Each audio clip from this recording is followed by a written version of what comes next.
Discussion. I am Matt Odom, aka Roscoe P. Coltrane. Tonight we have Al, aka Pete Wheatstraw Jr. in the building, and we have a new person here on the panel who is aka a special guest.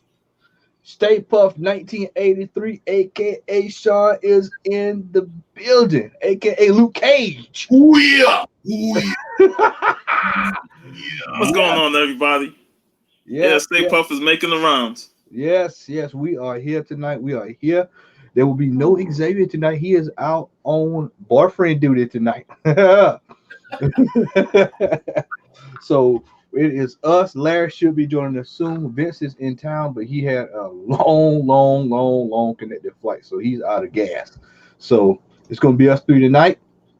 And let's get this thing on the road. But before we do that, fellas, how's everybody doing tonight? Doing fine. Good. I'll be going to work at 12 o'clock. But other than that, I'm glad to be on the show with you. That night shift is rough, man. I remember. Yeah. All right, so let's hop into it. Joker is approaching $900 million at the box office worldwide. And does this actually mean that DC has found a way to get out of the hump? They finally gotten past the 5-5 mark, and now they're over 500. So Al, better yet, Sean, we'll let you take this one since this is your first show. We'll let you kick things off tonight. Right, that's right. Well, when it comes to this Joker movie, it shows that DC is leaning more towards doing these solo movies, these one-shot movies, and such like that. And so far, it's been pretty successful for them. I mean, Shazam, Wonder Woman, Joker. Aquaman's probably the only one that had a little continuation from Justice League. But other than that, it still was its own thing in terms of telling the story without actually being tied into the universe. So DC has found this stride where they're gonna keep doing these individual movies and see how well they do, because so far they've been 4 for 4 on these type of movies, and Joker's been killing it, making money, even with the reviews being some love it, some don't like it. It's still generated a lot of interest and a lot of buzz, and people are enjoying it and talking about the mental aspects of it. So they definitely looking forward to seeing what they can do next in terms of their next big movie. But as far as the universe goes, I don't know if they just will ever do a building a universe or something like that. They're just going to stick strictly with the solo movies and build characters off of that. I just hope that they move away from doing more Batman movies, because I'm not too interested in the new Batman movie as much as people want to see it. So I wanted to see more of the DC universe. I want to see other characters. Yeah, I think we talked about this. We've talked about this several times. This whole, it's almost like every time something goes wrong, let's break glass in case, get Batman. And so they, whenever there's something that goes wrong in the DC universe, then let's make a Batman movie, and that'll solve everything. Or Superman. Or Superman. Yeah, they'll dig up they'll dig Superman up from the grave. Like they'll just bring him out of nowhere. And we've talked about this numerous times. You've got a lot of material to work with. DC has a ton of material to work with. They have a ton of characters that they can go with. There's an argument to be made that this whole Infinity Crisis thing could have been a movie. There's an argument to be made there that they could have actually did this as a movie, as AKA the same way that Marvel did the Infinity Stone. But DC has a tendency to, Warner Brothers, as Xavier will correct me, Warner Brothers has a tendency to continuously want to meddle. So with the success of Joker, it's going to be interesting to see exactly what direction they take and what direction they stay on. Are they going to have a separate dark universe? And are they going to have the Wonder Womans and the Supermans or whatever? I think there's a lot of material they can use for the dark universe. So they're in a situation, and we've talked about this too with Marvel. This could be a time that DC could strike you know, because we really don't know what's coming on the backside of this next phase with Marvel. Yeah, we know we'll get into some of this stuff a little later on about what we've heard in the last couple of weeks. But Marvel hadn't, we know that Kevin Feige puts out good products. We hadn't seen it. You know what I'm saying? It's kind of like that the team is going to perform, but they still got to get on the field and perform. Al, your thoughts, my friend? Well, as always, thank you for everyone that's joined in. We appreciate your viewership. My thing is, I agree with both you and Sean as far as it goes. Um, and I've had this big issue with DC forever, and I think with Warner Brothers, I think they're going to have to, which it looks like they're doing. Question about. And when they step out, that ain't me. I don't know why. That's me. I'm trying to. I want to let you know that wasn't me. I don't know what's going on, but they're starting to step outside the box, which is a good thing, because for the longest, man, I mean, it was Batman and, like I said, Superman, and then of course when they attempted to put the pinky toe into the waters of Lake Minnetonka with Green Lantern, we all know how that turned out, so. I think with the Joker being as successful as it is, that's just another notch in the belt. Like Sean said, add that to Shazam, which again I thoroughly enjoy because I'm a fan of that character. Wonder Woman. You look at those particular movies, Aquaman to a lesser degree, but you look at those movies and say, okay, well, they put out some good stuff, to this very day. I still think Shazam is a better movie than Captain Marvel. That's just me. And, I'm a Marvel fan through and through. It just was a more cohesive story. But nonetheless, I think with the success of the Joker, that gives them that confidence to saying, okay, or we're headed on the right track, with the last few movies that we've come out with. It's been positive. So the last thing that they don't need to do is go back and try to rest all their laurels or put all their eggs in the Batman and Superman basket, because they have characters. I mean, they have a well diverse array of characters, just like Marvel does. So what they need to do, they need to continue to put people on that, for one, are lovers of comics. That I think that plays a difference too. And I think with these last few movies that we've seen people that have actually had some type of investment in comic books do these movies, and in my opinion, it shows. And if they didn't have an investment in comics, at least they listened to people to where they brought the essence of the comics into the movie. Not to go back to Shazam, but Shazam, that movie was ripped straight up out of Jeff Johns' New 52 version of Shazam. And to the T, for the most part, I could pick up the graphic novel that I own, just thumb through it like, okay, and they changed a few things, but it was spot on. So, yeah, man, I think as long as the Joker, continues to do well when, drops on Blu-ray, I think it's going to do well. I'm with Sean. I really wasn't amped to see it in the movies, but I'm interested in watching it. And I hadn't got an opportunity to do that yet, but I will check it out. So, I mean, I'm hoping DC can do the right thing and continue to move forward. Before we started the show, we talked about wrestling, and just to bring a wrestling example in, when all of us know that at some point WWE bought out WCW, and when they did that, they effectively stamped out their competition. Competition is always good and it's always needed in order to keep things fresh, to keep people on their toes. We can't continue to have Marvel knock it out the park, and DC can barely get the single out past first baseline. So we need them to step it up, and it looks like they're doing that with the Joker. So hopefully they'll stay on that track and continue to build that momentum that they need. So Yeah, Conquista Dorks says I watched V for Vendetta yesterday and it had the DC Comics logo in the beginning. Yep, a lot of people don't know, man. That's a DC property. Matter of fact, I got the when we were digging through those books, yeah, I saw a couple of those V for Vendetta in there. And yeah, that's a property. I never, I never even saw that movie, so I can't even tell you if it was good or not. So I never. Either one of y'all ever see that? I liked it personally. Yeah, Yeah, I heard it was good. I heard it got good yeah, I reviews. liked it. Yeah, Hey, so when Sean, didn't Alan Moore write that book? Wasn't it Yeah, him? Yeah. yeah, it Yeah. was. Alan Moore wrote that. Yeah, so these are all like I told you, DC's got properties, man. They've got stuff that they can roll out. Go ahead, Al. Watchmen is another DC property. A lot of people don't realize that. But Speaking of Watchmen, we'll just kind of stay in the DC realm here. That show is on fire.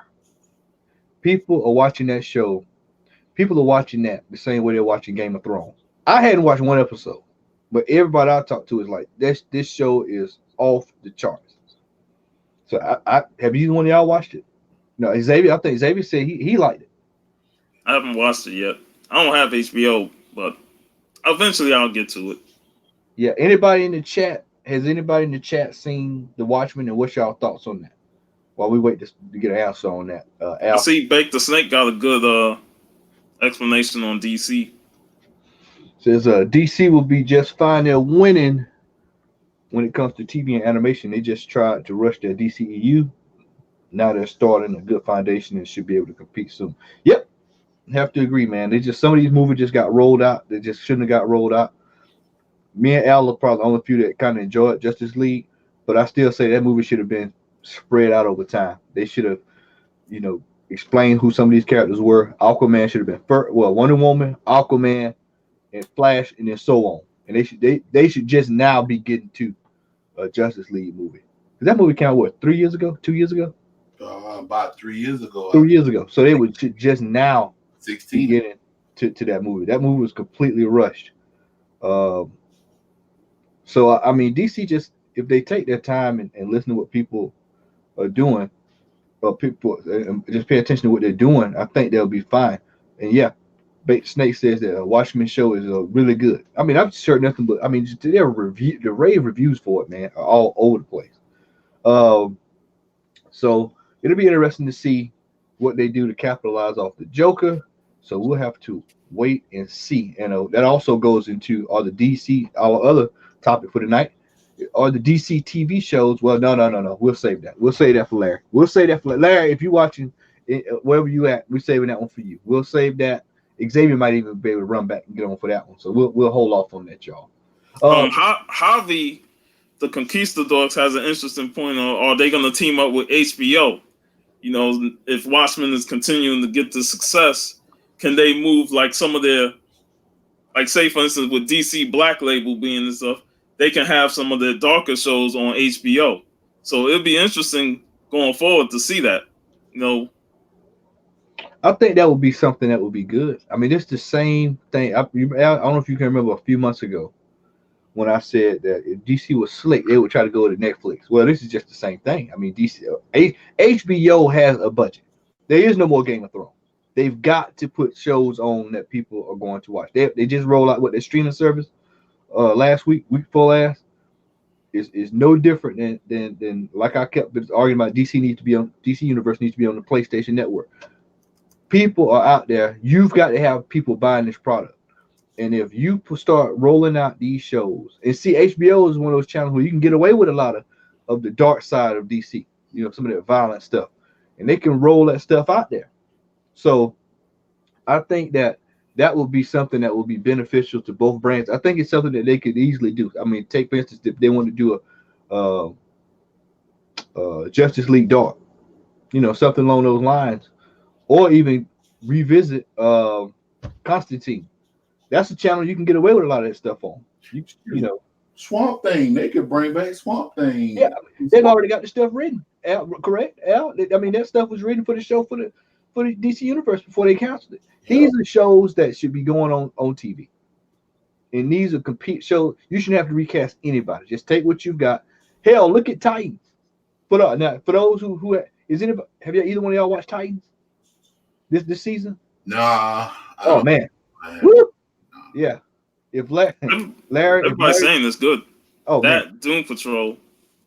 Titans this season is crazy. I watched half of the season with Larry, and I was really taken aback because I really didn't know what to expect. But watching it with Larry, man, watching this second season, because I watched a little bit of the first with him. Well, no, I watched the first with him, and then I watched just an episode or two, and then I got hooked on the second season. Yeah, Titans is really good. Those are the kind of shows that people should have access to. They should be able to watch, and I think that would change a lot of the perspective of DC's product. Yep, see, right there, fire. Yeah, I mean, I'm here to tell you, man, it is fire. Yep, even down to the music. I mean, it's just a good show across the board, man. So DC has potential, man. I really think if they could roll some of those other products out to the HBO network, man, it'll be a winner. Any thoughts on that, fellas? It's amazing, you know, with Titans and Doom Patrol and the cancel Swamp Thing that they have so much going on with their TV properties. Even if you add in the CW stuff, you know, they have so much more going on than what Marvel's just trying to catch up with the TV properties by, you know, with Kevin Feige taking over that whole thing, you know, and them adding more TV stuff to the Disney Plus. But DC has always been in control of the TV and the animation side. So that's where we got our fix when it comes to other characters and stuff. I used to like watching Legends of Tomorrow because it at least had characters that you probably won't see on the big screen that was a part of the DC universe. Then I kind of stopped watching it the cornier it started getting. You know, I was like, all right, man, that last episode with that whole what was that damn teddy bear, whatever that was, I was like, yeah, that killed the season for me. I stopped watching it after that. But it was pretty enjoyable for it. So I like to seeing the multitude of different characters in the DC universe. Yeah. I'd have to agree. Now, I actually kind of fell off. I was really now, you know, Matt, and for those that watch that's watching, I'm a huge fan of Firestorm, the Nuclear Man. I feel like that is one underrated character that DC has underutilized forever, and I was really excited over the fact that he was going to be in Legends of Tomorrow. But after I seen him a few times, I'm like, this dude is nothing like the Firestorm in the comic books. And that kind of like turned me off. Now, you know, you at some point you have to suspend your disbelief even when you're watching comic book adaptations.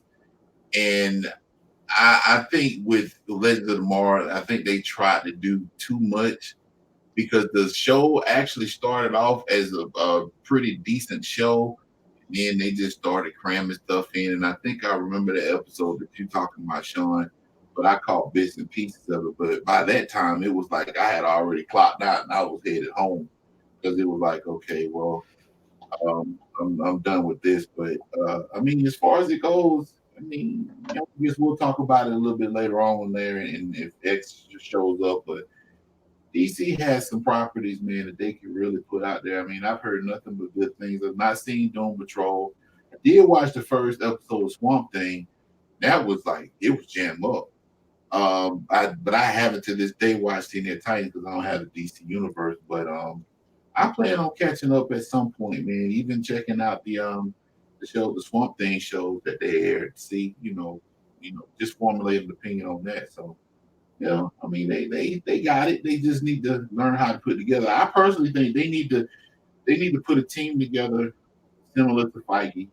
Warner Brothers needs to back away and let whoever they put in charge, whether it be Jim Lee or whomever, Jeff Johns, let them do their thing because those are. And this is another thing I want to bring up as far as the show as well. In addition to the TV shows, and I might be jumping the gun, but we talked about this before. DC's animation is, I mean, it's top notch, man. Top notch. That last Wonder Woman that came out, dude, that is boys on point. But for some reason, the success that they've had with their animated department and their TV shows hadn't been able to translate over into the big screen. So, I mean, the thing about it is, and we've talked about this, is that I don't understand why they want to go get writers from the TV, from the animated show, to do some of these movies. They write for the movies. You know? I mean, I just don't understand it. I mean, look at Batman the animated series, man. It's like one of the gold standards for comic book animation. You know, and they have a leg up on, on Marvel big time in that department. So, you know, you just sometimes you just wonder what they're doing in those meetings at the at DC. You know, what are they talking about? But they've got, like you said, they've got characters like the Nuclear Man. You got Booster Gold. I mean, you got just all kind of characters that people are into. Let's scoot ahead, y'all, and we're gonna go with we got a lot of Marvel here, so I'm gonna randomly pick one of these topics. So we're gonna go with Spider-Verse 2 movie. It's been confirmed for 2022. I mean, we kind of saw that coming. Oh yeah. Yeah, I mean, there's no way. There's, you know, once again, we'll go back to Sony and that money machine I was telling you about. There's no way that Sony is not gonna come out with another one of these. And there's a little spec alert. Go find your first appearance of Japanese Spider-Man. You know, for y'all who know, I mean, I don't know what book issue it is, but it's in one of those books. I'm sure somebody got. I'm sure we'll see it in the CBSI group slab within the next week. Somebody have it. Was it one of those Spider-Verse books, or was it before that? The Edge of Spider-Verse? I have no idea. You know what? Let's go. I do remember seeing the one of the Edge of Spider-Verse books that had Japanese Spider-Man. I'm Google searching now. Let's see first Japanese Spider. Okay, so they're using the TV series Spider-Man. The decade, it was kind of like Kamen Rider. It was like, yeah. For those who are older than I am or my age, back in the 70s, they had a Japanese Spider-Man show that was similar to shows like Ultraman and Spectre-Man. Oh my God. There's a few other shows that came out during that time frame where Spider-Man drove around in like a dune buggy. Yeah, I remember that. And he had a mech basically, and he would play kaiju and stuff. So I haven't seen the first appearance of Spider-Man, but I have seen the show. And I mean, in all its 70s glory, I mean, for nostalgia, it's pretty cool to see Spider-Man speak Japanese and stuff. But yeah, it was actually from a Japanese magazine. Yeah, I bait the snake. I actually just as you was typing it, I saw it. Wow, that thing is damn near $300 on eBay. Good God, it'll probably be 2,000 in a little bit. But I mean, of course, we all know they had to do this. I mean, they've got to cash in on this, man. It was a good movie. It's a very good movie.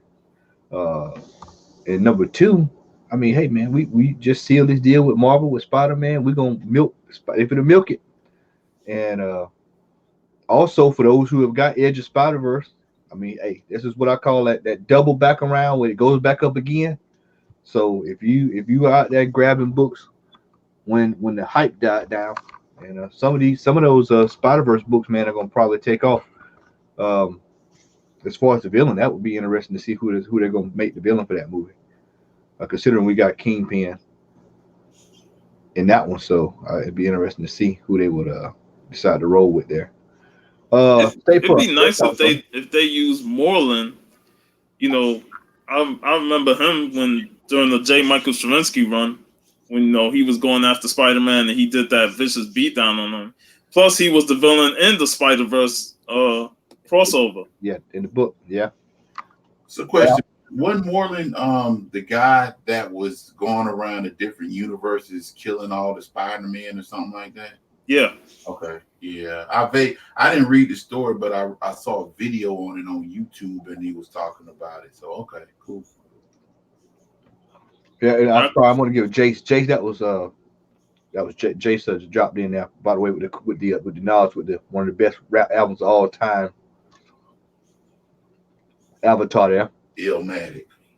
Yep. But I think that they had no choice to do this but to do this movie. And I mean 2022 seems like a long way, but that's not far away at all, man. Be right around the corner. Yeah, and think about it. I think when is the next movie coming out? Next Spider-Man movie coming out? Well, I don't think they've announced it yet, but Venom. Yeah. I think Venom is around the corner. I think they're already filming it. Are they filming Venom too? Probably. I think they're probably starting to film it already. If they had, so you got Venom coming, so you have something in between to get you there. Plus, we got all the Marvel movies coming too, so it'll be here before you know it. It'll get pushed back to the back burner like the last Spider-Verse did, and all of a sudden it'll be here. And I'll be in line to get my limited Jordans when they come out for that one too. Al, your thoughts on that, my friend? I mean, it was to be expected. I mean, the first one, man. I mean, it did so well box office wise, and quite honestly, man, I might get some heat for this, but I think to date that's probably the best Spider-Man movie, like among all of them. So they did a really good job. They actually garnered a lot of excitement, and I can remember my nephews, when they watched it, they were like excited for Miles Morales, So I mean, that movie could possibly, be very beneficial to a lot of characters in addition to Miles Morales, especially Miguel, Spider-Man 2099. I mean, if you look at a lot of the shows, the spec shows, his books are heating up. Spider-Man 2099 that came out in the 90s, which is like in quarter bins now, is starting to, show up on spec lists and stuff. So it's funny. I had that book since the 90s. Yeah, I've got a copy of that. I still got a copy from when I was collecting back then. So I mean, and I ain't gonna lie, man. I collected 2099. I'm a big X-Men fan, so I had X-Men. I got all of them. So hopefully Marvel will bring out X-Men. No, they ain't gonna do that. But stretch. Yeah, man. I mean, as far as it goes, I think eventually, people are gonna forget about it with all the other projects that are coming out, and then when it comes out, I think it's probably gonna do equally, if not as better as the first one. So. Sweet. All right, let's move on. Marvel Phase 5. 3 Marvel movies are slated for 2022. Black Panther #2. We got Fantastic Four is heavily rumored, and there is an Untitled movie. I mean, there's not much to say about Black Panther. We all know that was coming, and we all know Michael B. Jordan's going to be in it. So we know that. Let me ask a question. Yo, about Black Panther 2. A lot of people are speculating on that being Namor's debut. I'm of the mindset, because I'm not a huge Namor fan, never really was. So that doesn't really tickle my fancy when it comes to it being Namor. Even though it's very interesting to introduce him in it and stuff like that, but I'm not that big on the character. But do you really see Namor being a big deal in terms of being in Black Panther 2 as opposed to being introduced elsewhere? No, I think that Marvel's going to do what Marvel normally does when it comes to those kind of characters. They always pit. This is something I've noticed in just about every, like even with Avengers, Civil War, they're going to always pit heroes against each other, and they're going to in turn turn around and defeat whoever the actual villain is. So my guess is that they're probably going to introduce him in that movie. He's going to be around for a while, kind of like almost like a Black Widow type, where shows up and is kind of all over the place for a while. My guess would be they're going to do that, and my gut is telling me M'Baku is probably going to wind up being the real villain in that movie. Really? Yeah, I think there's a lot of unfinished business there from the first movie. I don't know, man. Even though it helped, and I really thought that they were going to do this, Al. I really thought they were going to do this in Infinity. Shit, what was the last? Endgame. Endgame, yeah. Endgame was going, or they could have took this. Well, not necessarily in Endgame, but take this going into the Black Panther. You know, when everybody was gone for those few years, he takes over. Well, I'm taking over since, you know, because remember this 5-year window is supposed to be in like going forward, and everybody happened throughout everybody's movies or whatever. So during that gap, who ran Wakanda? True. So that's why I said he could possibly was he in the fighting scene at the end of Endgame? At the end of Endgame when they started chanting stuff, that's when Okay, all right, well I did because he was glad to see him. Like T'Challa is back, that whole thing. So it could be. You know what? He's got a good point. I would rather not see him fight Namor. I just can't see Namor being the main villain. I see him as an introductory character. Yeah. So I think plus you gotta keep in mind. Remember, they had 2 villains in the first one. You had Claw and you had Jordan. So there's a possibility that Jordan could pop back up and bring somebody else with him, or somebody else brings Jordan back. Do you think that they should bring in the person who resurrected him in the comics, Madam Slay? It was rumored at one point that because rumor mills, they just pop up everywhere. But it was heavily rumored that Madam Slay was actually,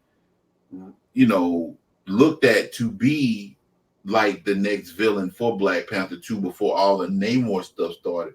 Now, if you look at how everything transpired in the last Black Panther movie, and please refresh my memory, all I remember was T'Challa holding what is his name in the movie? Killmonger. I went blank. I had to think of his name. Killmonger. That's it. Killmonger at the end of the movie. They never really said or stated what happened to his body. I know he said, throw him in the water where his ancestors was and all that kind of stuff. But at one point, the rumor was that they were looking to bring in Madam Slay, and she would actually be the vehicle by which Killmonger came back. Now, go ahead. Because not only can she be used with Killmonger, but she can also persuade M'Baku. Because remember, M'Baku is man-made, but in the movies, he's just M'Baku. Yeah. We haven't seen him absorb the power of the Great Ape, to get that super strength that he normally has. True. So she could probably persuade him against T'Challa due to the events of what happened in Infinity War and him opening up Wakanda to the world. Yeah. So there's lots of story possibilities in terms of bringing in some of these Black Panther villains, and along with having Namor there, just not as a villain, but as an introductory character, and just play these different type of angles against each other. For those who are interested in a Madam Slay, we specialize here in spec here on the Comic Hall of Roundtable Discussion. Jungle Action Volume 2, number 18. Which will probably be on my next top 10 list of books that you probably want to pick up. You might want to go grab this one. You probably can find this one out. If I had to throw a price on it, if I had to guess, maybe 15, 25, depending on where you shop. That's if you're patient. That's if you use the Matt Odom method of buying books. You probably can find it for 15 or 20, possibly even less. Al, go ahead. So let me pose this question to y'all guys. Okay, so you got the cogs in the brain working, Sean. So let me ask you this. So if they do that, and we just go for not fantasy booking, but just fantasy storytelling or whatever you want to call it, and they bring in Madam Slay, she resurrects Killmonger, she convinces M'Baku. How at that point? Because in that sense, that would actually be a movie in and of itself. You wouldn't really need Namor, because Namor wouldn't even be a character to be like, okay, so I'm sitting on the bench and I'm waiting for somebody to, bring me in. So how would Namor in that sense, if we're just speculating, what role would he play? Because they had mentioned the whole thing about the earthquakes under Wakanda, underwater, and all that kind of stuff, which pretty much led to the rumor about Namor in the first place. So how would he actually be involved in the movie if they were to go that route. Just throwing it out there to see if y'all can, The way I see it is Marvel's gonna want to introduce him in it because of that whole thing when Endgame. So I would say use him in the first half of the movie while setting the seeds for the villains that take over the middle part of the movie, which leads to the climax. As opposed to Namor just being throughout the whole movie. Use the earthquake tumor thing to introduce Atlantis and Black Panther and stuff. And while Black Panther's talking with Namor and stuff like that, after that, you have things happening in Wakanda where, Madam Slay is trying to form a coup against T'Challa. And that's where the whole politics come in, and Baku can say, well, I may have fought side by side, but I don't agree with you allowing the world to know us and stuff like that. Right. And once T'Challa has done his thing with Namor, that's when the whole Madam Slay resurrects Killmonger and turns M'Baku against him.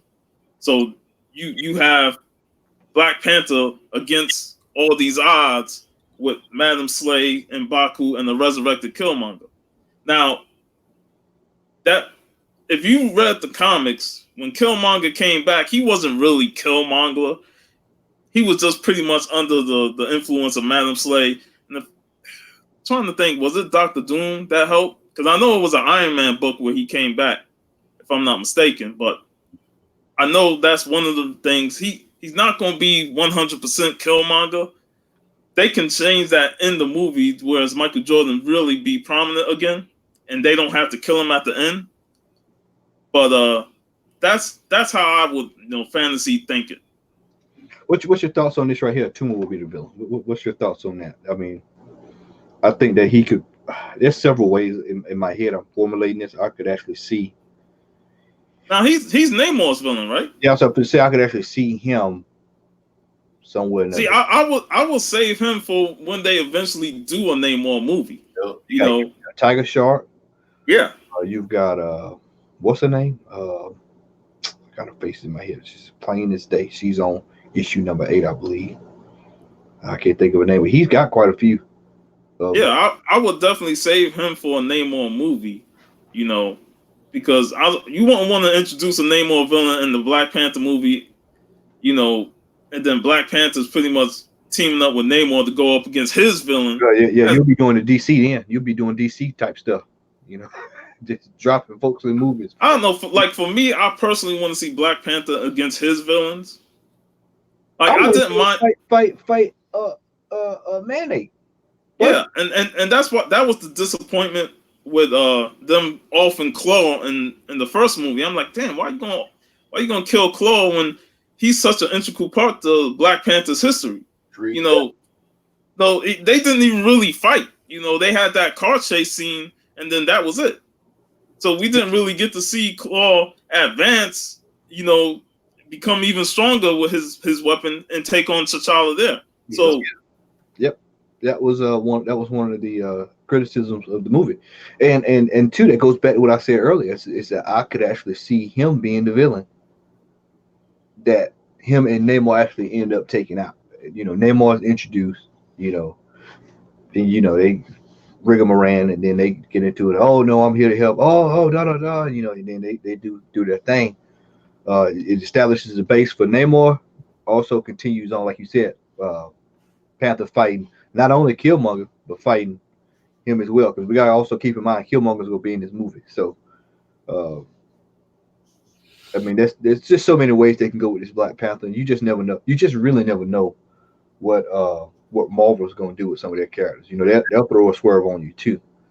All right, let's scoot on, fellas. Yeah, go ahead, Al.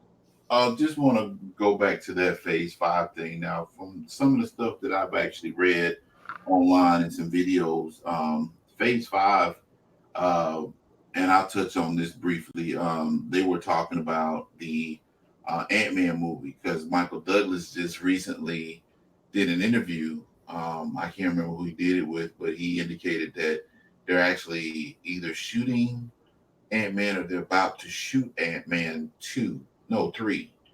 And basically it's rumored that that movie is going to be a part of Phase 5, and it may, and throwing up the quotation marks, may actually lead them into introducing other properties into the Marvel Universe, because allegedly that movie is supposed to explore the microverse, because in that movie Janet Van Dyne rather, she was explaining to Henry Pym that there was so many different dimensions and all that kind of stuff and whatnot. So supposedly that's going to be the movie that takes the February slot in 2021. And the other rumor is that Fantastic Four is supposed to be, I think it was a July 8th, 6th, something like that, allegedly, or the rumor mill is that Marvel wants to introduce them into the MCU, or Disney rather, before they introduce the X-Men. So that's pretty much what's going on with that. But you have to take that with a grain of salt. So Al, let me ask you, pose this question here. I know this is way, we got a while for this to actually happen. Who's the villain for Fantastic Four? I hope it's Doom. Staypuff? You can introduce Doom, but Doom has got his own movie coming out. Man, screw that movie. Oh man, you crazy. Oh yeah, Doom's got his own movie coming out, man. I want Doom to be. I want Doom to be the MCU main villain. He messes with everybody, not just the Fantastic Four. He messes with everybody. Sean, they can have him be like Thanos and just show up as a cameo or something like that, and he's building this diabolical plan. Because Doom, he hungers for power. Yeah. He has his own island in Latveria, and he hungers for power.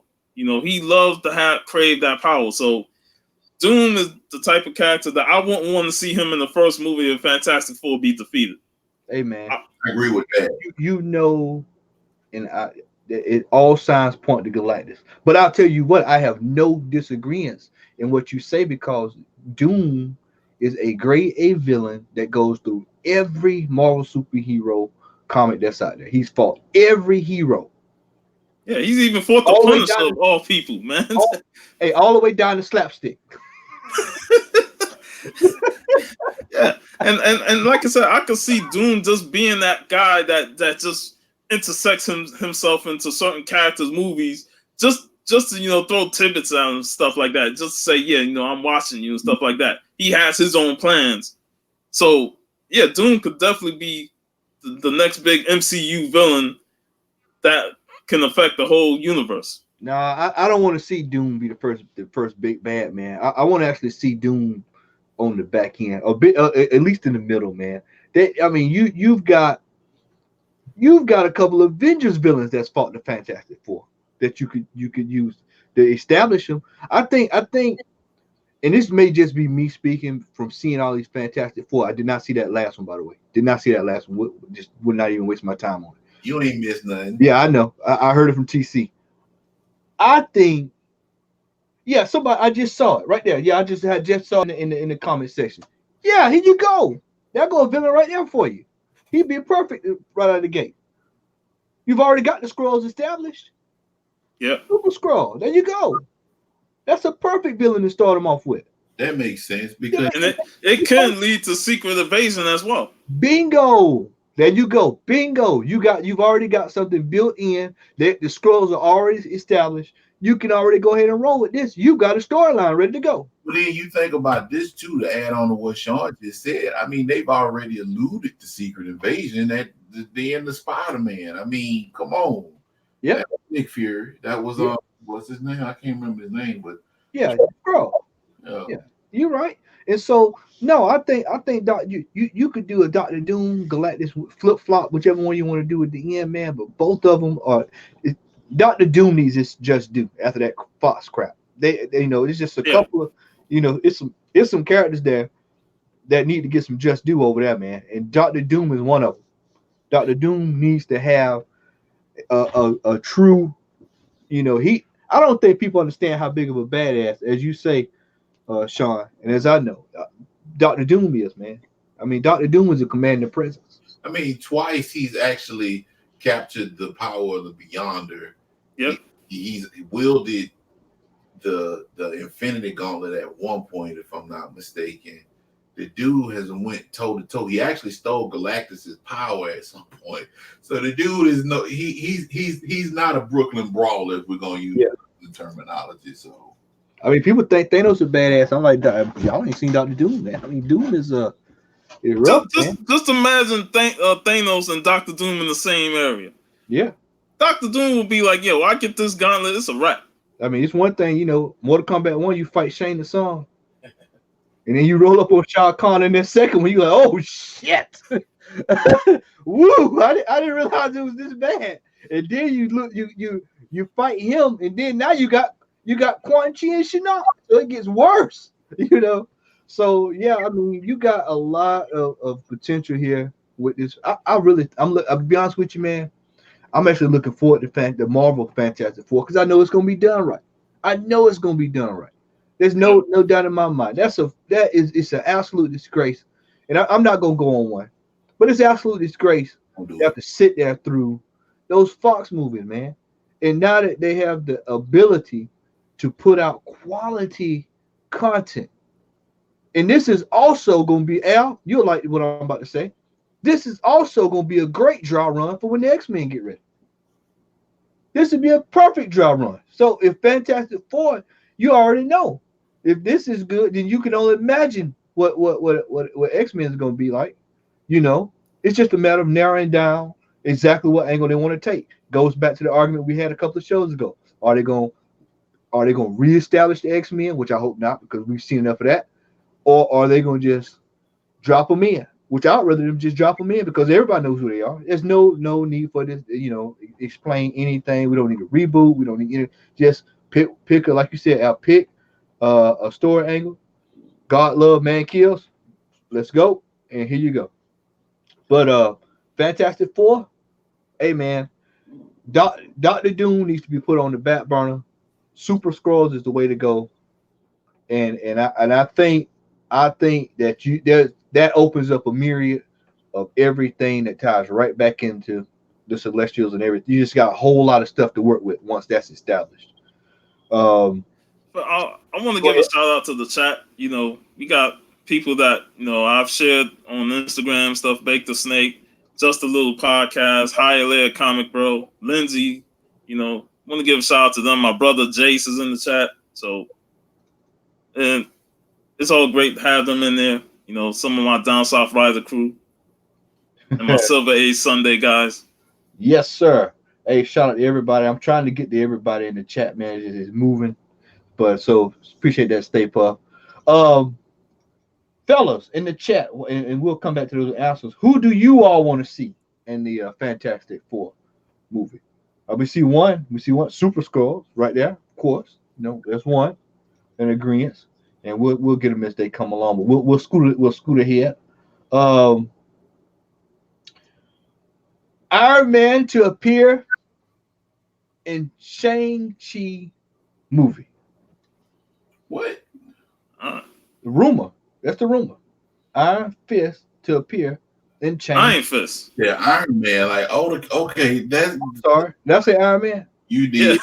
I'm sorry, y'all. My bad. I'm sorry. In my head, I'm thinking, you know, you hear Iron, just automatically man comes behind it. You know, I'm sorry. You see the Iron Man, you see the Tony Starks, or Iron Maiden, but Iron Fist. Excuse me, everybody. Iron Fist is going to. He needs a redemption from that Netflix, bro.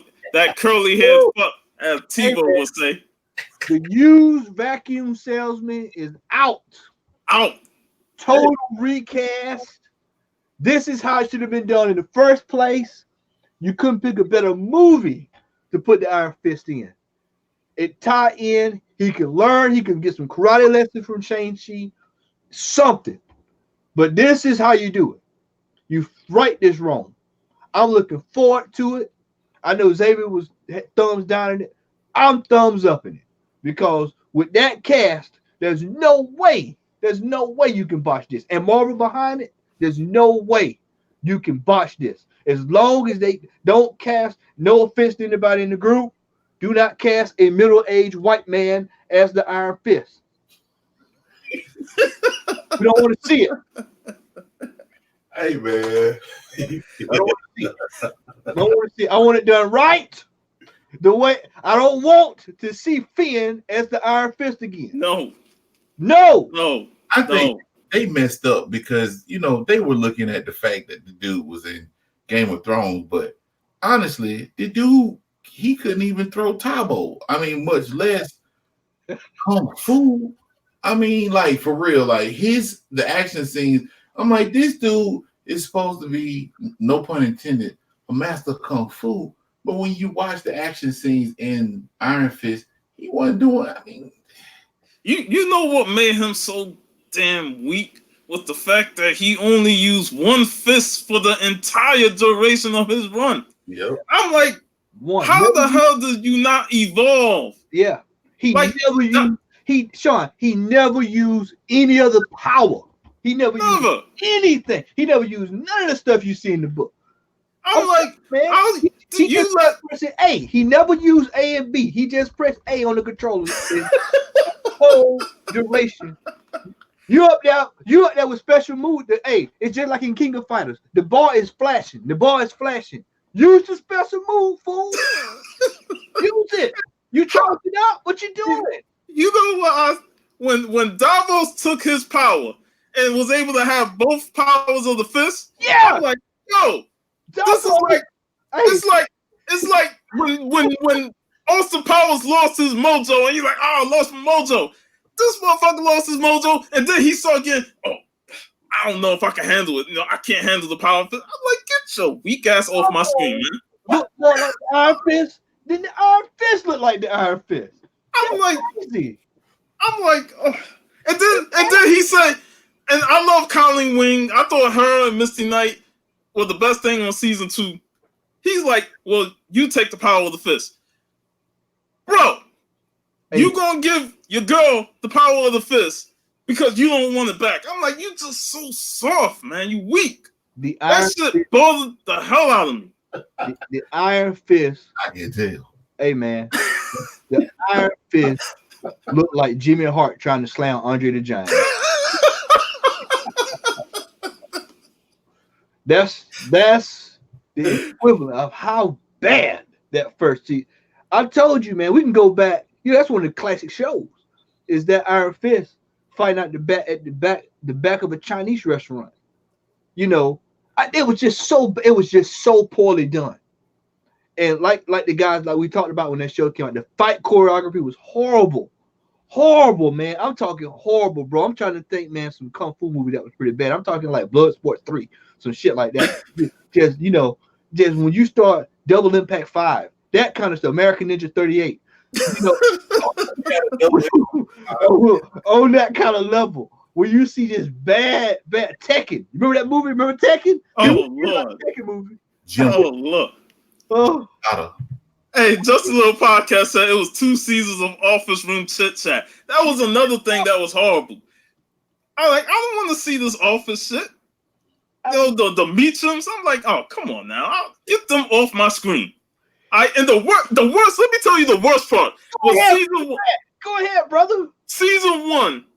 The last episode when Iron Fist was fighting Harold Meachum, this dude gonna stick his head up, get shot in the freaking hand. I'm like, how you get shot in the hand?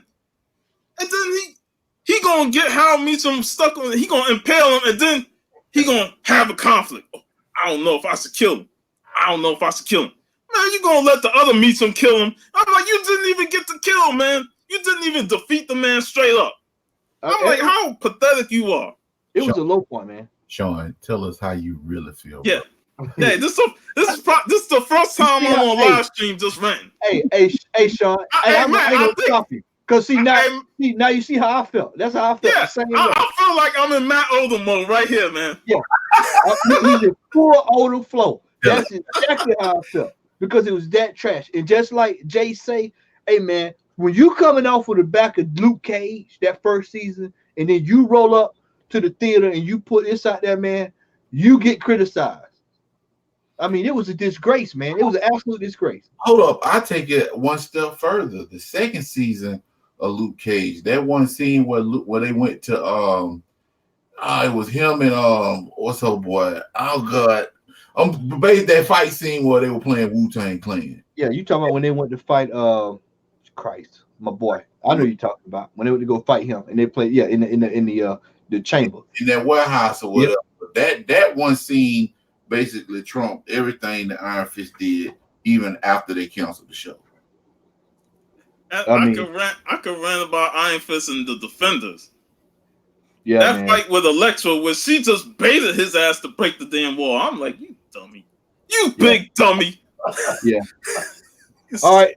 We know we already know Iron Fist and Shang-Chi is probably gonna work out. So it's just a matter of seeing who they cast and what's what. Let's move ahead, y'all. Kevin Feige is planning to reboot all Marvel TV characters in the MCU. Not one, not two. Al, he says all are getting rebooted. Your thoughts on that, my friend? Yeah, well, he's not playing around. He's going straight Eric Bischoff. You know what though? I don't think that would have been a good because Eric Bischoff ran WCW to the ground, man. But that's just my personal. But I think it's good because back way back when Daredevil and all them got kicked up and they started that whole process of putting them on the TV. The whole tagline at that point was that it was connected, but it really wasn't. And that was one of my biggest pet peeves about the Marvel TV show. Yeah, they mentioned stuff that happened in reference to the incident, but I would have liked to have seen characters like Daredevil and Luke Cage fighting alongside the Avengers in Endgame. But with this whole move, it's supposed to actually bring things into congruency with the motion pictures. I read an article where they were talking about how for example, Moon Knight is supposed to be one of the shows that they're going to put on Disney Plus, and they are saying that the way they're going to do it, similar to Kamala Khan, is that Moon Knight's going to get his own show. They're going to do their thing, and then at some point when his services are needed or whatnot, they're going to bring him on the big screen.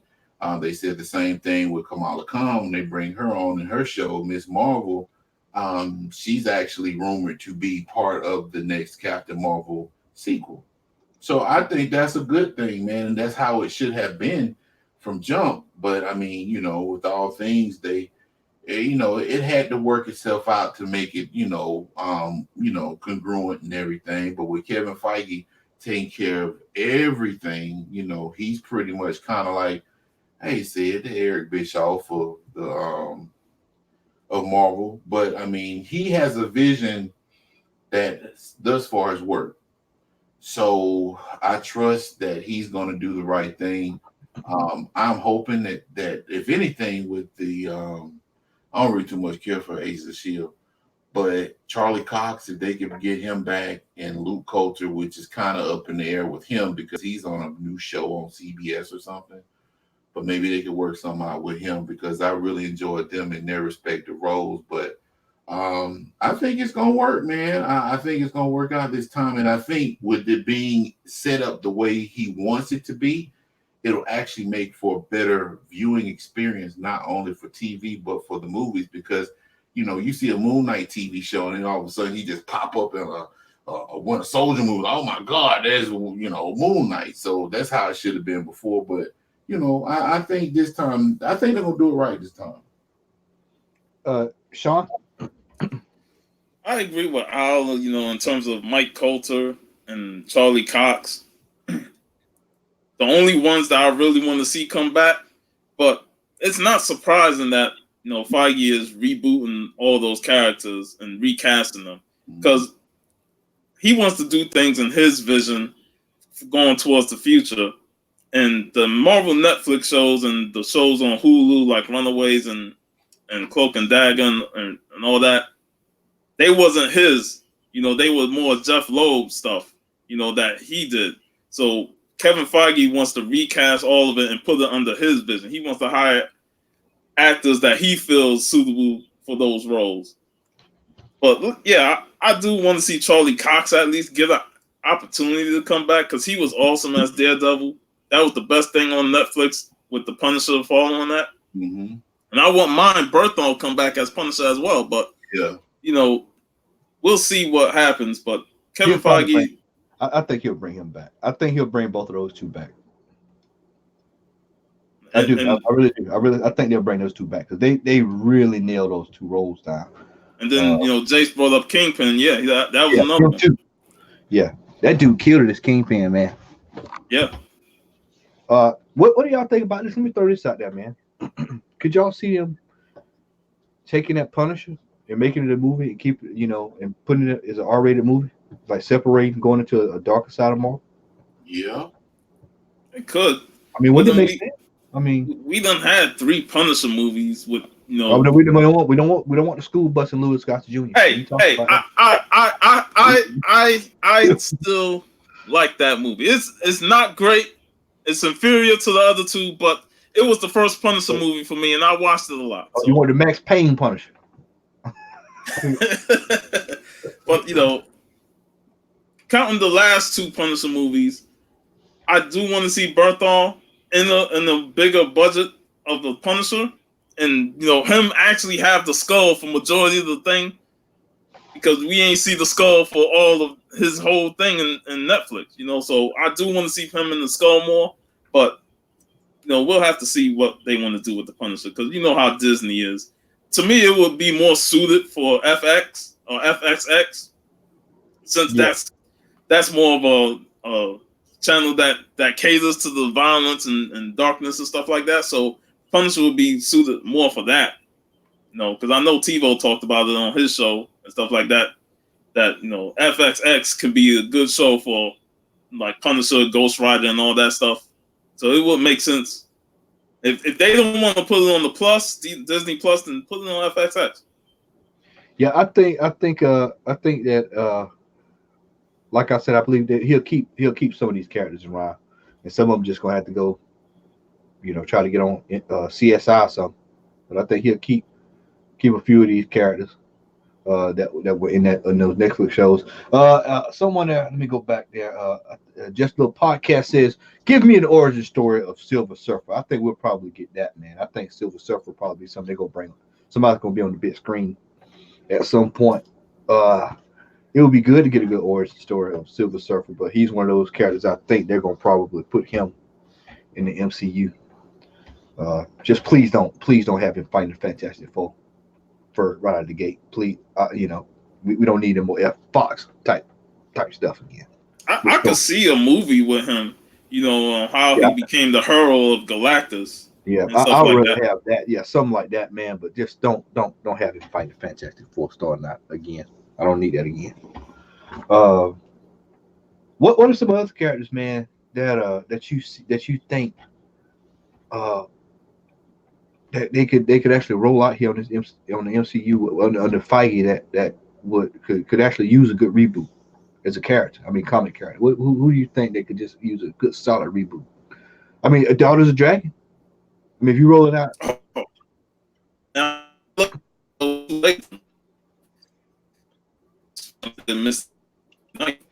Say it again there, Sean. You were chopping up there. You still there? Got a little bit of a slow connection there, my friend. Let's see if Colin and Misty Knight. I'm still chopping up. A little bit. You coming back? You're coming back to the light, sir. Yeah, he's coming back, man. He was drifting out to the outer world.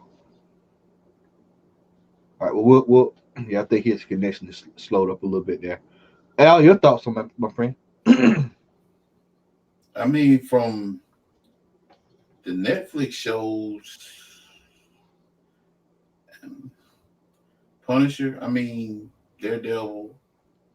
I mean, the pickings weren't all that great. I mean, I like Jessica Jones, but I didn't like Jessica Jones, but I did find her show more compelling than Iron Fist. So, I mean, if they bring her back, I mean, they could. And I mean, honestly, if they brought Luke Cage in, I mean, with the Avengers in a disarray, they can actually bring him in at some point to actually join the Avengers, because he was the leader of one of the Avengers, or two of the Avengers teams at some point.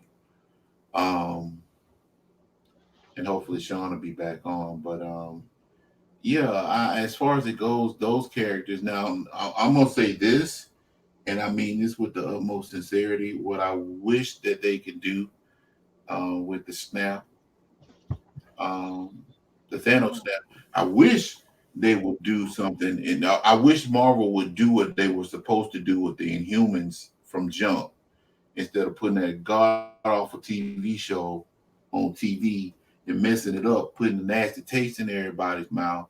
I think if they're going to go back to the drawing board, I think the Inhumans needs to be an actual movie, and I think it deserves the treatment that the Eternals is getting, because the Inhumans, I mean, even though, in my opinion, they're a little bit more intriguing than the Eternals are. I think the Inhumans deserves their own time to shine, except when they were trying to take over the X-Men spot, but that's a whole nother story. But yeah, I think that they really need to start, if they're going to do anything and try to reboot, so to speak, clean slate, put the Inhumans somewhere in phase 6 or phase 7, and just, erase that whole mockery of a TV show out of people's minds that were there before. So that's what I would say at this point. So Yeah. Yeah. If Sean, I don't know if you can hear me or not, Sean, but you probably need to hop out, connect your devices, and then come back in. He's trying to get in. I see him down here. Uh, yeah, I love me some Inhumans. Yeah, the Inhumans got a really really bad rap with that show. They could, that's on Iron Fist level, man. That show was on Iron Fist. Probably might even been worse. to me it was worse, because for what they were trying to do with that show and the budget that show was given, it didn't deserve to be on TV. I mean, I akin it to back. I know a lot of the chat will probably remember Heroes back in the day. The premise of Heroes was a great premise, but they did not funnel enough money in that show for special effects. And I could vividly remember, and I was so pissed off. It was the scene where Peter Petrelli was fighting against Siler, and they went into a room and shut the door, and all you saw were lights up under the door, just flashing and stuff. And next thing you know, Peter Petrelli come out hurt. I'm like, man, this is the garbage. This is some utter garbage. So I think the Humans would be better suited with people, along with Hunter. But I think they need to keep Barenthal, like Sean mentioned, and good have you back, sir. Daredevil, Luke Cage. I didn't watch the Runaway shows. I mean, that was more of a teen or tween type. I mean, some grown folks watched it too. And I mean, I can't speak on that show as well as Cloak and Dagger, so I'm just gonna leave it at that. So I'll turn it over to Sean. Sean, what are your thoughts on it? Hello. Yeah, I think he's still having a little trouble over there. Oh, damn. Yeah, we can hear you. I'm always You there, brother? out. You have. There you go. We hear you. You're easing back in. Well, I like Barenthal as the Punisher and Fox. Jessica Jones. It go either way for me. She's okay for what it was, and I liked the first season. The second season, here for. And I didn't even watch the third season. So if they recast her, I'm not really, just invested in yeah. In the case, I will definitely want Mike Cole to come back, but if not, then it was. But yeah, other than that, those are like the only ones that, Cox, Mike Coulter, and the Daughters of the Dragon. I thought they had great. Yeah, Daughters of the Dragon were really good. Please bring back Mr. Knight. I think everybody in this chat room would say, please bring back Mr. Knight. Please. Please. But let me tell you something, man. When you talk about Jessica Jones, you make me think about something.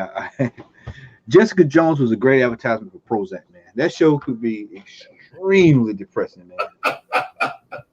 That's a depressing show. I mean, second season was pretty good, but it was just so depressing. She was going through some things. She was. She was going through a lot, man. She was going through a lot, brother. She was going through a lot. Let's zoom ahead, y'all. Let's keep on moving here. I've got something here that was not on our original list. That actually a last minute breaking news as we got ready to go on the air. I saved it, and that is Elijah Wood and Daniel Noah have offered to make a Nightmare on Elm Street reboot. No, stop it. Oh yeah. Stop it. No. Elijah Wood from Lord of the Rings. Yeah. No, man. No. I don't think it needs to be done. I was like, no. you know Didn't what? they already reboot? Yeah. You know what? Yeah, I'm like, it got one like what 2-3 years ago, 4 years ago. Yeah. No, it's probably a little bit longer than that. Probably about 6 years longer ago, than that. 7 years ago. Because they had that round-headed Freddy. This way. The round-headed Freddy. Round. Yeah. But yeah, why are we getting these reboots of you got, I can understand the Halloween and I can understand why, because Jamie Lee Curtis is involved. So I completely understand that. And the last one was not bad at all. That was actually a good movie. But this, for all this fight, y'all need to be fighting to make another Jason movie. Y'all need to be getting that off the ground. That's been, how long they've been talking about doing another one of those? Decade. It's about a decade now. I mean, what is happening here in the horror community? Nobody's coming out with original horror movies. And don't come in this chat talking about what was that movie? Us. And what's the one with the black folks crying? Get Out. Get Out. That's not a horror movie. It's a thriller more than anything. Everybody's like, oh, it's a great horror movie. No, this is a great thriller. This is a great thriller. How about Midsommar? Midsommar, I heard, was a pretty good horror movie. Is that considered a thriller? Chat, I'll let y'all take the vote because I haven't seen. Sean, you ever seen that? I had never seen this. I haven't seen it.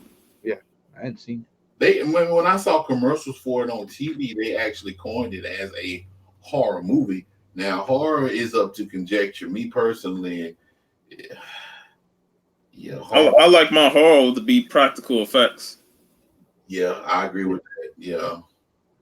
But I mean what you're talking about, man, is the same thing, because I saw the remake of The Grudge, which I'm like, why are they remaking this movie? I mean, the only difference between the last Grudge, Sarah Michelle Gellar, which was a fairly decent movie. I still like the Japanese version better, but it's a dude this time.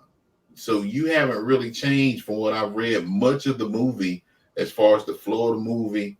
Everything is still the same. It's just a dude. Like the originality now, when it comes down to certain genres of movies, is starting to go down the drain. I will say this, the 80s by far, and Chad, if you agree or disagree, let me know in the comment section. The 80s by far was like the renaissance for horror. Yeah, I agree. I mean, horror movies were coming out, and they had that dude that did the, Wes Craven. I'm like, dude, yeah. Like, okay, all right, so I got to go watch this movie. But I mean, the 80s was the pinnacle for horror. The 90s, it kind of died down and went more into like the action movies. But then the 2000s, when, yeah, man, we got this CGI right. It was a wrap then, because everything is going to be CGI stuff. I'm with Sean. I like my horror, when I do watch horror movies, to be more practical effects, CGI. In most horror movies, unless it's something like The Grudge or something, but even then, the girl that played the Grudge, she did all her stunts, and that was like real. So there's no more originality, man. I hate to say it, and a lot of horror movie fans feel the same way. CGI ruined the Thing prequel. Right, exactly. How can How can that creature move so damn fast in the prequel when he was so slow in the original? Exactly. Like why even use CGI? You know what? When you talk about remake, I just throw this out there, and I might get chastised for it in the group, but in the current zombie push and things of that magnitude, the Reanimator would be a great movie. If y'all want to go back and redo something, you could Reanimate. But that's a cult classic when you look at it. You know, the Reanimator has a huge fan base because of how great it was. It was an H.P. Lovecraft type movie, you know, in terms of taken from the source. And, you know, I've seen a lot more of that stuff online and stuff. And the Reanimator was one of the movies I enjoyed because just how crazy it was. And, you know, people are going to look at it like, man, you're going to remake the Reanimator. The original is a classic. Why even bother? You know, because that's how we are as people. He's like, that's a cult classic for a reason. You know, don't even touch the movies that are cult classics. Well, it remains to be seen. I doubt it's gonna get any lift off, so I wouldn't really put too much stock in it. But you know what, though, Sean, based on what you said, that would cut Hollywood off from roughly 95% of what's out there already. Because Child's Play got tore out the frame. People were pissed off with that movie because they changed it from. Well, I haven't seen it. I have no desire to see it, but from what I've read, Chucky was an artificial intelligence. That's in the last movie you say? The one that when Mark Hamill voiced Chucky, he was an artificial intelligence. I thought you saw this new one that came out. That's what I'm talking about. The newest one, the one that just came out. That one, it wasn't the guy knew voodoo and transferred his spirit over into the doll.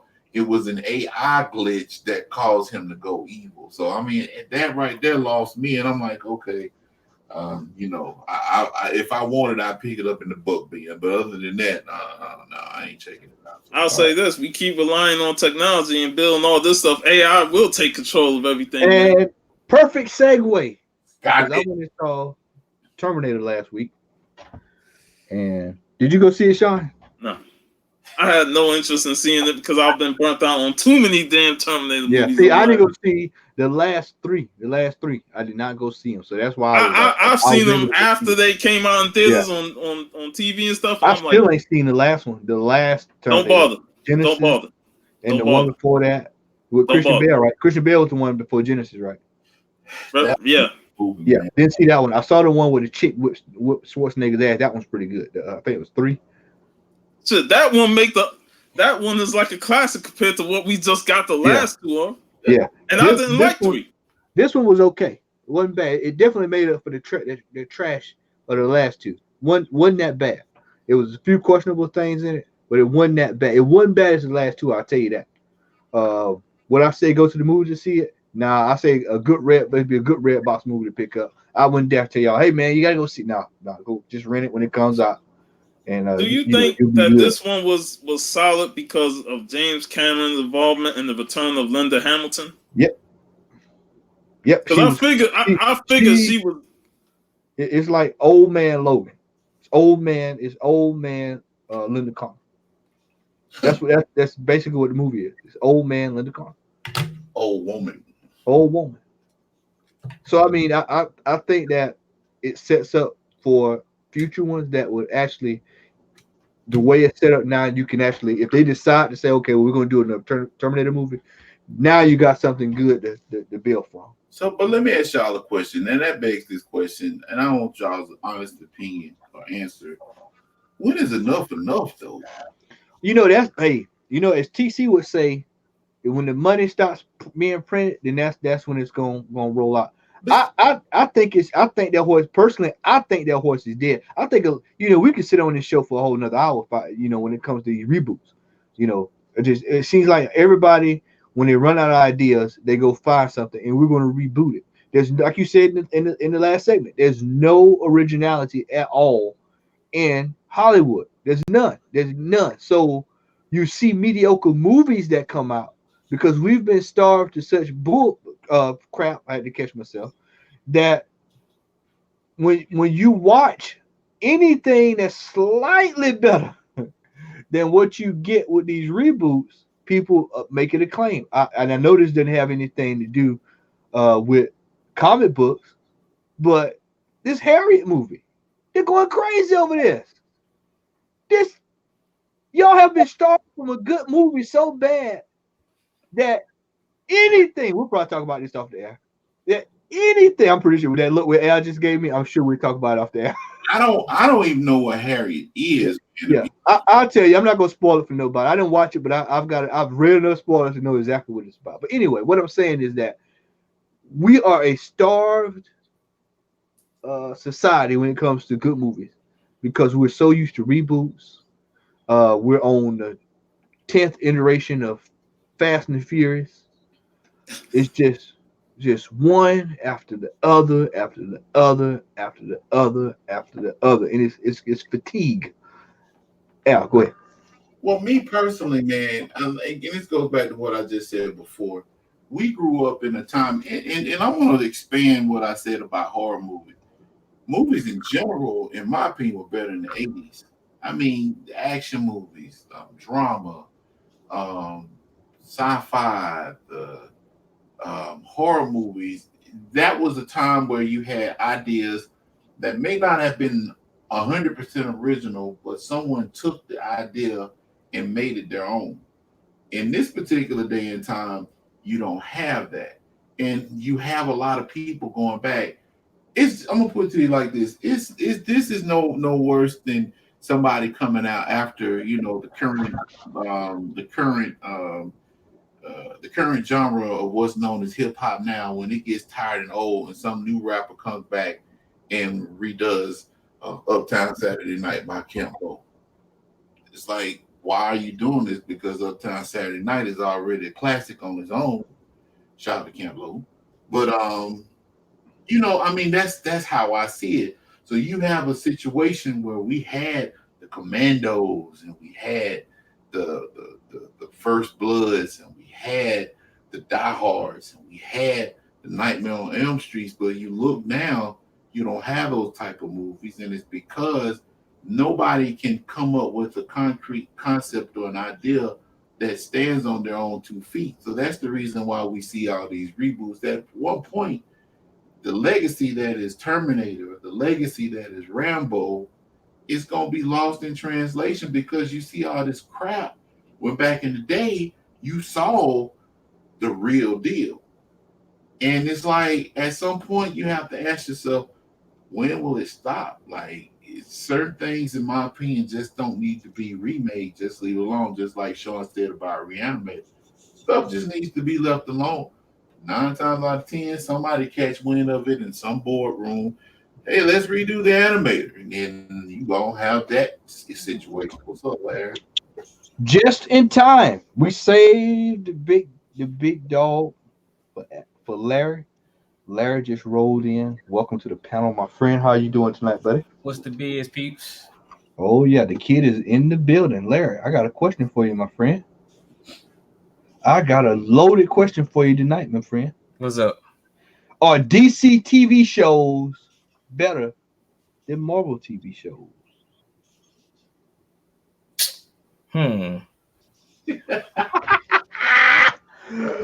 Woo! Before you ask that question, because me and you have watched it, your thoughts on Titans? I love it. I like it. I like it. Good show, man. Told you Titans is solid stuff, man. It's a good show. Yeah, I mean, at one point, my homeboy Derek, man, he said he canceled the DC universe because he said that's the only thing he had it for. He said he ain't paying $7 a month to watch Titans. He just wait till it come out on Blu-ray. But yeah, I like it, man. That this the best Deathstroke I've seen on TV. So I mean, I think they doing their thing with Titans. Okay, now you can go ahead and answer the question now. Now, what are we considering as TV? Are we considering what's actually on TV, or are we considering the Netflix series as well? Al, I'll let you make the judge on that. Considering with Agents of S.H.I.E.L.D., I would say so. Cloak and Dagger, that what we considering? The Captain America 1978. Man, stop. Nah, you can't do that, man. Red Brown, baby. Because if we're going by everything as a whole, what's on the DC universe versus what's on Netflix, all of the above, it's tough. It's tight because I think everything they put on the DC universe has been decent. I think Swamp Thing was decent. I don't know why they canceled it. I think Titans is good. I'm not a big Doom Patrol fan, but it was okay. I'm not a big fan of the Arrowverse, so that's where you kind of lose me. I like Batwoman, actually. I know that's probably not a popular opinion, but the Arrowverse is where you lose me. But then with Marvel, I like all the Netflix shows with the exception of Iron Fist. And even with Iron Fist, season 2 got better. Wasn't a big fan of Cloak and Dagger. Runaways is kind of slow. I might give a slight edge to DC. I think DC put out more content on the TV landscape than Marvel has. Yeah, Marvel only had ABC and Netflix. And then you had, the Hulu and Freeform, but DC has a whole network on CW. I was just about to say that, man. I mean, you can't argue it when they got a whole night full of content, man, on a station. Yeah. And then you add the DC stream service, and then now you got Watchmen on HBO and stuff like that. So right now, DC got the edge, but we'll see what Marvel does coming up with their TV shows. I think those TV shows, I mean, the Disney Plus, if they follow the same formula that they follow with these last few phases, I think those shows are going to be very successful. I mean, and then I think that was one of the whole reasons for why Feige took over everything, to make sure that everything flowed and fell into continuity. Now, I mean, as far as it goes, I had a little falling out with with CW, especially with The Flash about 3 seasons ago. I thought it was a really good show, but it started going off the rails. And Legends of Tomorrow, like I said, I really had some issues, but that was only because of Firestorm. For the most part, I mean, DC has done some stuff, but see, most of the stuff that they've done that people are critically acclaiming is on the streaming service that I'm not subscribed to. So, really, I mean, like I said, I watched Swamp Thing, the first episode of that, and I thought it was really good because I gauge the show a lot by the first episode. If it piques my interest throughout the whole show, me personally, I'm gonna roll with it till I get disenchanted with it. But I mean, I can only go by what other people have said about Titans and Doom Patrol and that type of thing. So, I think it's a good thing that the people are having this debate, because it, like I said before, competition is always a good thing, and it always brings out the best in whoever is competing against each other. So at the end of the day, it's a win-win for us. You know what I'm saying? So it gives us better content to watch. And I think that's always good. I say, man, like when it comes to the animated universe, I don't think Marvel stands a chance in that realm. DC's animated universe is like far. That's the one edge I will give DC. It's far superior. When you go from everything they've done from the Killing Joke, Bad Blood, Under the Red Hood was superb. I mean, what's the other one? Assault on Arkham was great. I will say Hush disappointed me. You didn't like Hush? Nah, that last half of it was. I was like, what the hell is this, man? I guess I'm not gonna spoil it, but I as a person who read the book, and I wasn't a huge fan of the Hush storyline, but it was good. But what they told in that last half of that animated movie was like, that's to be kidding me, man. See, I guess I like it because I didn't read the book. You know what I'm saying? If everybody I heard has read the book has trashed the movie. Yeah, it was completely it deviated so far from the book, and the reveal of Hush was just so disappointing. I'm like, really? This is the best you can come up with? Like, that's not even freaking Hush. So that like, whatever. I gotta check out the Wonder Woman though. I've heard great things about it. I still ain't watched it. The new I'm definitely got. Yeah, it's okay. It's man, jam up, bro. And I never, ever, to quote Jericho, I've never been a Wonder Woman fan. But her two animated islands, including this new one.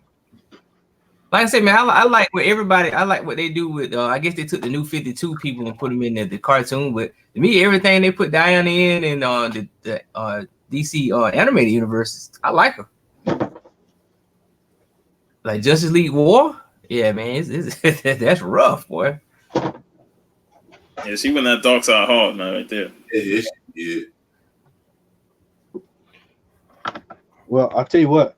On my opinion, I would have to say DC has the slight edge, especially when animation goes. Well, animation is more than a slight edge, bro. It's a full. That's a victory. I guess I want to say DC has the edge right now, as of right now.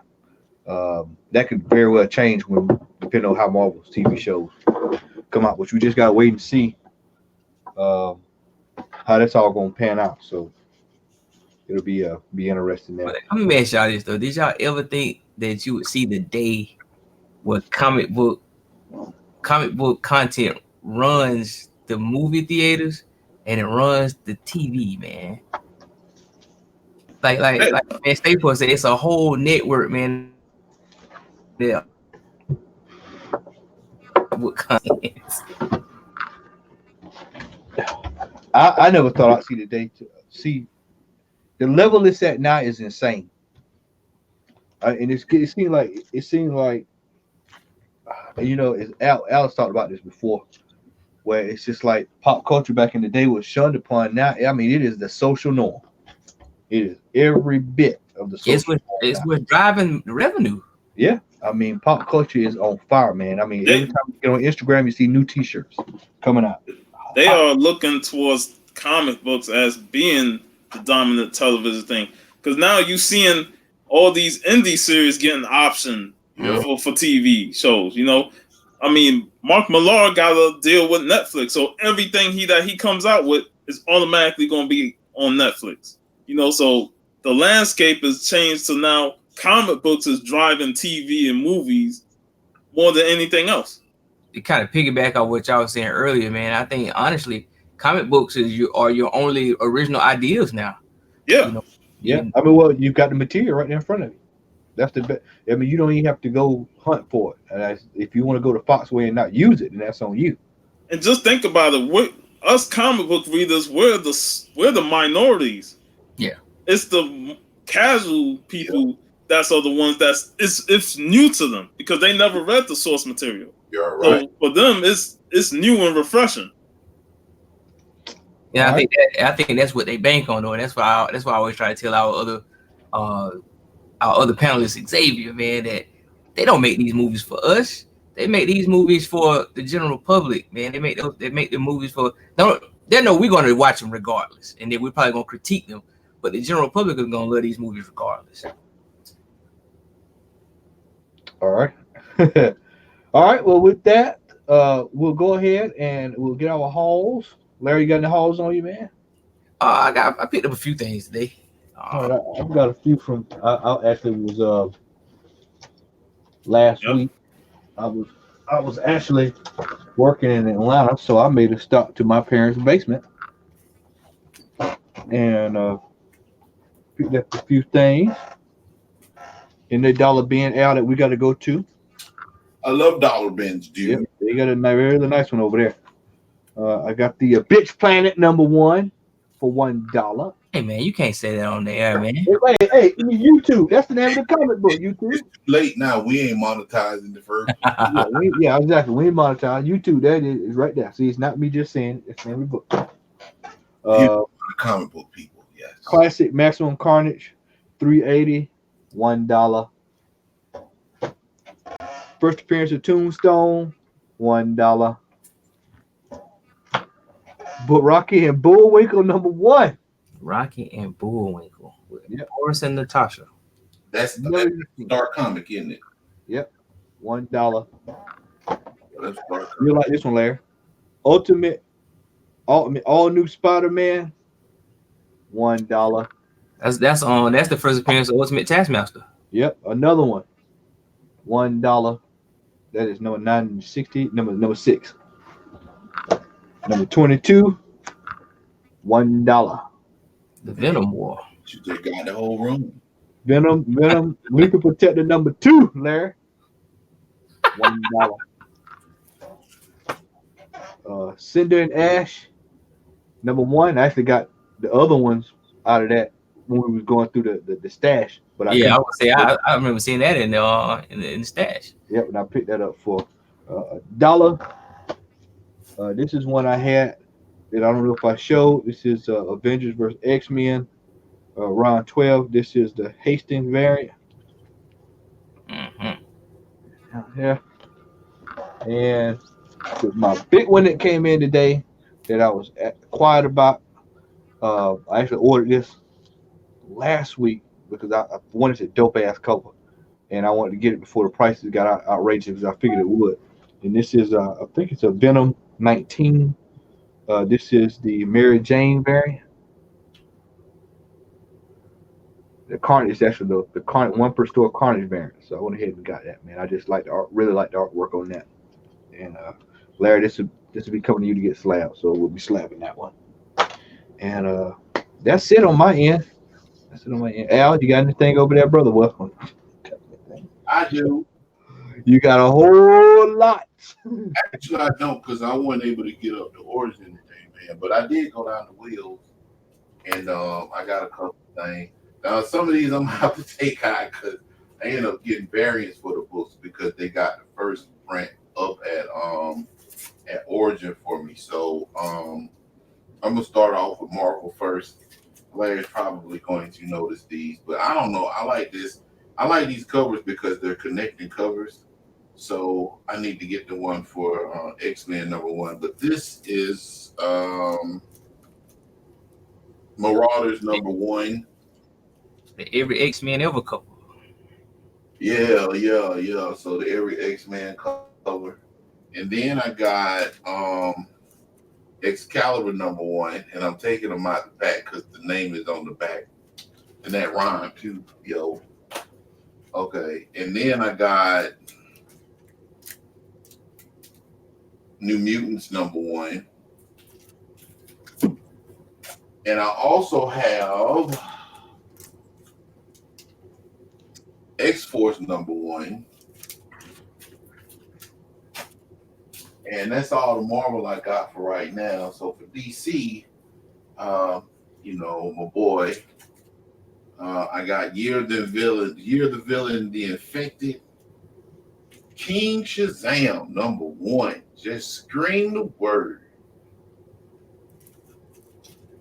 I got Black Adam #1, and his showdown with the Infected Shazam. John Romita Jr. is the artist, and I don't like his artwork, but hey, I like Black Adam. And I used to collect this book back in the day, and they're doing a 12-issue miniseries, so I had to jump on it. Middleman #1. And then I got these, well, I actually got 2, 3 more. These have been out for a while, but these are pretty good. I saw a video on both of these books and decided to get them. The first one is Tales from the Dark Multiverse, Batman Nightfall, which I saw Comics Explained do a video on, which I thought was good. And then they got Tales from the Dark Multiverse, The Death of Superman. And essentially all these are just DC's version of what if. But they're using the Dark Multiverse, which I thought was really good. And they introduced that, of course, in the Dark Knight Metal. Last but not least, I follow this gentleman on Instagram, and his name is Joshua. He does Monarch Comics, and I love what he does, and I love the characters. And he actually is introduced, or he dropped his own books, kind of like manga books, but I supported them, and I ended up getting Monarchs #1. Is that trade size or is that comic book size? Trade size, and then I got Monarchs #1 variants, and then I got the limited edition cover of the same book, and then I got a couple of posters. Nice. So I'm gonna get these frames. But yeah, if you're on Instagram, his handle is Monarch Comics, but I like it. He's wanting to animate it, and I'm going to shoot my shot as a voiceover actor for it. So yeah, go follow him if you can. That's all for me. All right, Sean, you got anything over there on your end, man?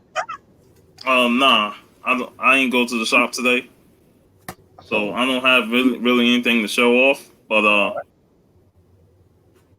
yeah, I enjoyed being on the show with y'all, guys. It was great talking with you. We ain't done yet, man. We got Larry in the house. We got I know. Larry roll his out of there, man. He just wants appreciation, man. And we appreciate you, brother. Hey, man, it's always good to have somebody else on the show, man. Yeah, it is, man. We're gonna get you situated here, Larry. Let's there we go. Let's get you. There you go. All right, what you got over there, brother Larry? What you got, man? Since you want to show your Virgin variants, I show my Black Widow #1. Yep. I like the artwork, like you said on that one, man. You can never get enough of Natasha Romanoff.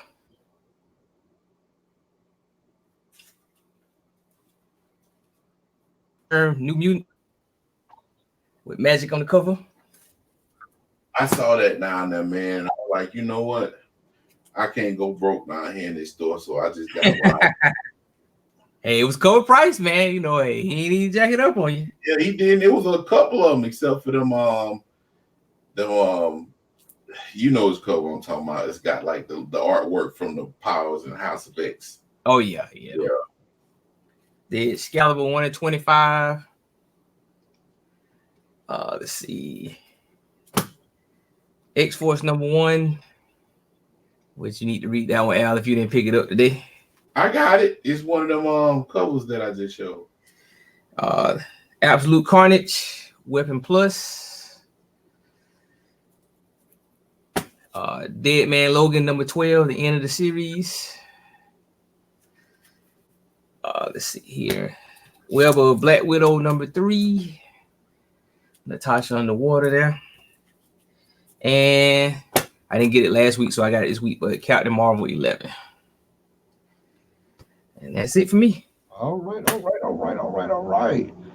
Well, ladies and gentlemen, I want to say thank y'all for hanging in there with us tonight. Sean, man, we thoroughly enjoyed you on the panel, man. We're going to try to get this contract signed where we can get you on as a regular. We're going to try to work a deal with you, man. Try to put some on the table there. See if we can get you the franchise, a max contract. You the second one to say that, because when I first started doing live streams, I showed up on the Silver Age Sunday show on the Conquistadors channel, and people was like, "What?" You know, I know Rod the Rican was like, "Yo, how show up on there and not show up on my show first, man?" And Highland said, "Because we signed him first, man. He's exclusive to Silver Age Sunday." So, hey, brother, we're gonna try to get you on a max deal. We're gonna try to get you on that Anthony Davis deal. Hey, man, you can't be coming. You can't be making one of them WCW to WWE moves, man. Hey, Jericho, we're gonna give it to Medusa. Man. We're gonna give it to Medusa, Al. You can't show up with the belt on Nitro, man, and throw it in the trash, man. Hey, y'all want to talk about belt? Good, he got a real belt. I was praying he didn't show that damn John Cena belt. I was like, please. I ain't got that, man. I got to have the classic belts, man. There you go. Hogan. He got the Undertaker. What did Larry? What did he do? What did he do with Bam? What was it? This is actually the Attitude Era belt that Stone Cold held. So, okay. Yeah, I see logo. I see logo now. I can you need the white Shawn Michaels belt, man. You need the white belt with the goat on it, man. Hey, anything is better than what they got today. That's for sure. Yeah, this is true. This is true. All right. Well, with that, it is I, Matt Odom, Al Rainey, Larry, and Sean. We will probably do a special Thanksgiving show, which will be a special show. It will be a debate on wrestling. So make sure y'all are there. I'm sure this is going to be This is going to be a lot of arguing. Yep. Yep. It's gonna be a whole show dedicated to the wrestling debate. So just get ready for it. As long as y'all don't bring up my boy Gangrel, we straight. I was on the show with my Comic Head 84 and Biggie Shack. You know, they does their Mega Power Hour on Fridays, and we just talk straight wrestling. Mega Power Hour. I like that Mega Power Hour. So we're gonna do a special show. Might have peeped that out. Yeah, anybody who likes Goldberg is not going to like me after this show. We're not gonna get into that on air, Larry. We're not gonna argue with that. We'll say that for Saturday while we're sitting there playing. So, all right. Well, with that, I want to tell everybody thank you all. Thanks for tuning in. Thanks for sticking it out with us. We will catch you all later this month on our special wrestling round table here on the Comic Hall and Round Table. Everybody have a great night, and we'll catch you all on the rebound.